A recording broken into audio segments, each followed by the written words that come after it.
माध्यमिक physical science chapter number 5 light के एक इंपॉर्टेंट न्यूमेरिकल को आज हम देखने वाले हैं। न्यूमेरिकल विद सॉल्यूशन दिया जाएगा। ये इंपॉर्टेंट सजेशंस की सीरीज है जहां पर मैं आपको क्वेश्चन विद आंसर दिखाता हूं। इस सीरीज का मुख्य मकसद ये है कि मैं आपको ये बता पाऊं कैसे क्वेश्चन का आंसर लिखना है कि आपको फुल मार्क्स मिले। आज के इस न्यूमेरिकल को देखते हैं जो क्वेश्चन आज हम लोगों ने डिसाइड किया आप लोगों के लिए।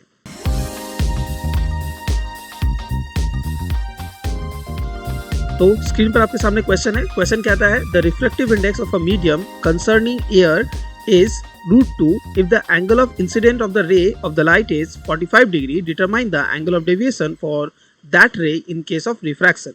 क्वेश्चन सिंपल सा है, आई होप समझ आ गया होगा, फिर भी बताता हूँ। क्वेश्चन कह रहा है कि reflective index of a medium जो है विद रिस्पेक्ट टू एयर दे दिया गया है √2 और एंगल ऑफ इंसिडेंस तो दिया गया है वो दिया गया 45।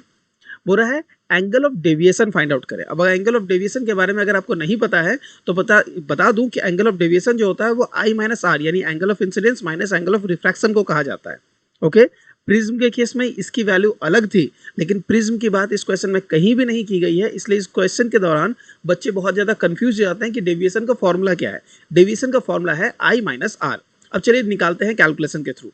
तो बेसिकली इस क्वेश्चन में हमारे पास I की वैल्यू यानी इंसिडेंस की वैल्यू तो 45 दी गई है। अगर R की वैल्यू मिल जाए तो क्वेश्चन खत्म हो जाएगा। उस R को कैलकुलेट कैसे करना है आप देख सकते हैं। रिफ्रैक्टिव इंडेक्स हम लोगों ने लिखा है equals to sin I by sin R। अब refractive index sin I by sin R जिसे हम लोगों ने लिखा है यहाँ पर √2 हमें बोल दी गई है कि रिफ्रैक्टिव इंडेक्स की वैल्यू है और sin I की जगह पर हमारे पास 45 डिग्री का एंगल दिया गया है, तो डिवाइडेड बाय sin R रखते हैं। अब यहाँ से sin R निकालने के लिए क्रॉस में मल्टीप्लाई करेंगे जिसमें से ये √2 डिवाइड होगा, sin R उस तरफ जाएगा, तो sin R की वैल्यू होगी 1/√2 sin 45। sin 45 का वैल्यू आपको ट्रिग्नोमेट्रिकल टेबल से मिलेगा जो कि आप मैथमेटिक्स में सीखने वाले हैं, और अगर आपने सीख लिया तो बहुत अच्छी बात है। वैल्यू है 1/√2। 1/√2 से मल्टीप्लाई करने पर वैल्यू होता है हाफ, और ट्रिग्नोमेट्री के स्पेस में ही आप मैथमेटिक्स में सीखेंगे कि हाफ होता है sin 30 डिग्री का वैल्यू, तो यहाँ से R की वैल्यू निकलती है 30 डिग्री। इस तरह से आपको R की वैल्यू मिल गई।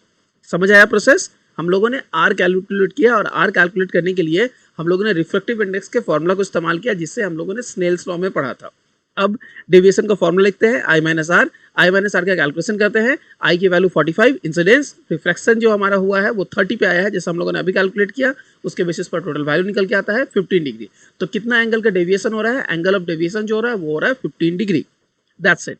आई होप कि ये क्वेश्चन आपको समझ में आ गया होगा। अभी जो न्यूमेरिकल सीरीज चल रही है इस सीरीज के तहत हम और भी बहुत सारे न्यूमेरिकल्स लेके आने वाले हैं। अगर आप इंटरेस्टेड है तो जरूर कमेंट करके बताएं कि हाँ सर हमें न्यूमेरिकल्स चाहिए। चलिए आज का वीडियो इतना दूर, मिलता है अगले वीडियो में। Till then do take care.